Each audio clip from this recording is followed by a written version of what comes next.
자, 그리고 대선이 끝나자마자 조국 혁신당에서 목소리를 슬슬 내기 시작했습니다.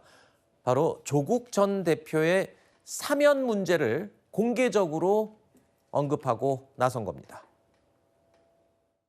오늘 이 자리에 있었으면 굉장히 좋아했을 조국 전 대표가 생각이 납니다. 저희 조국혁신당은 이재명 정부의 성공을 뒷받침하기 위해서 앞으로 전폭적인 지지와 노력을 다할 것입니다. 피해 회복에는 여러 가지 방법이 있을 겁니다. 형이 확정된 분들에 대해서는 말씀하셨던 사면 복권의 문제가 있기 때문에 그런 걸 다 통합해서 정치검찰로 인해서 피해본 분들에 대한 회복, 이것이 필요하다는 국민의 여론을 김선민 대표 권한대행께서 전달하셨습니다. 여러분도 아시다시피 조국 혁신당은요, 지난 대선에서 후보를 내지 않았죠. 대신에 이재명 대통령을 공개적으로 지지 선언하기도 했습니다.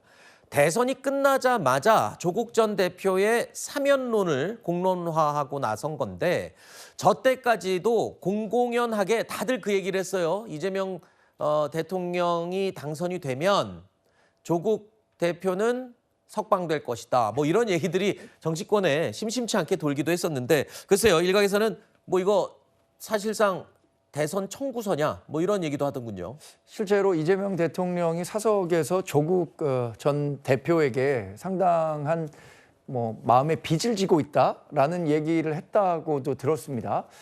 그런데 지금 조국 전 의원이 이렇게 구속이 돼 있는 것이 정치 검찰에 의해서 구속된 것입니까? 아니면 대법원, 법원의 판결에 의해서 구속된 겁니까? 대법원 판결 확정이 된 거잖아요. 이 조국 전 장관이 그 검찰에 의해서, 정치 검찰에 의해서 기소가 됐다? 만약에 혐의가 없고 그게 죄가 아니었다면 법원 판결 과정에서 무죄로 판결이 나서 석방이 됐겠죠. 정치 검찰 탓이라고 넘기는 것 자체가 기승전 정치 검찰 프레임을 통해서 검찰 개혁을 하겠다, 이런 뜻으로밖에 해석할 수밖에 없는 거고요. 조국 혁신당이 사실 이번 대선 과정에서 후보를 내지 않은 거 누가 보더라도 이재명 대통령 후보에게 본인들이 후보를 내면 그 표가 분산돼서 불리할 것이다라고 판단했기 때문 아니겠습니까? 이번에 물론 이게 8% 정도 큰 차이로 우리 당이 패배하긴 했지만 우리 당이 보수 단일화 후보가 완성됐고, 또 조국 혁신당이 후보를 냈다면 이재명 대통령이 당선되지 않았을 가능성도 있겠죠. 네. 그러니까 그런 것들에 대한 보상을 받기 위한 청구서를 내고 있는 거 아니냐. 상식적으로 그렇게 해석해 볼 수밖에 없겠습니다. 그러면 민주당 내에서는 어떤 반응들이 나오고 있을까요? 반응이 엇갈리고 있습니다.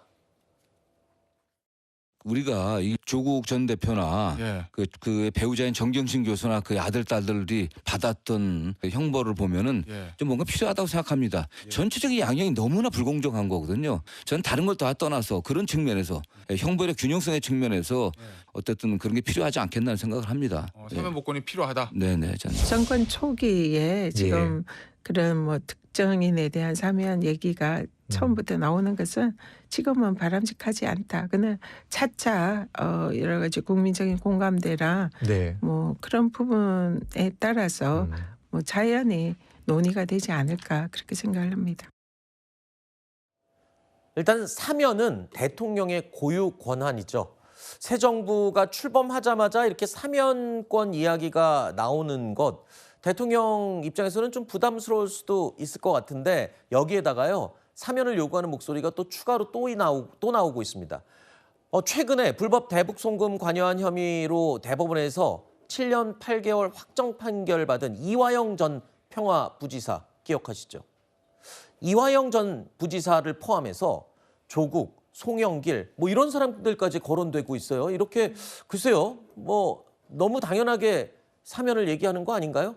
그러니까 이제 당사자들 입장에서는 사면권에 좀 기대를 걸어보는 그런 모양새가 될 수는 있겠습니다만, 사실 앞에서 전현희 최고위원님도 말씀하셨듯이 정권 초기부터 이제 사면 얘기가 특정인에 대해서 나오는 것은 저는 조금 위험할 수 있다라는 생각이 듭니다. 특히나 지금 이재명 대통령의 행보를 보면 통합과 이제 국가 안정에 굉장히 최우선을 두고 일을 하고 있는 상황이기 때문에 사실은 조국 전 대표라든지 아니면 이화영 전 부지사라든지 이런 분들은 일종의 사회적인 갈등을 야기할 수 있는 소지를 충분히 그렇죠. 갖고 있습니다. 왜냐하면 실제로 그 당시에 그 조국 전 대표 같은 경우에도 사실은 우리 사회가 이제 반으로 갈라져서 다퉜던 그런 사안이었기 때문에 그렇죠. 굉장히 첨예한 사안이고 이것에 대해서 사면을 하겠다라는 움직임이 본격화된다라고 한다면 사실 이것은 정권 초반에 외쳤던 통합의 가치와는 좀 멀어질 수 있는 부분이 있기 때문에 설령 사면을 대통령께서 고려하신다라고 하더라도 저는 속도 조절을 좀 하시지 않을까라는 생각이 듭니다.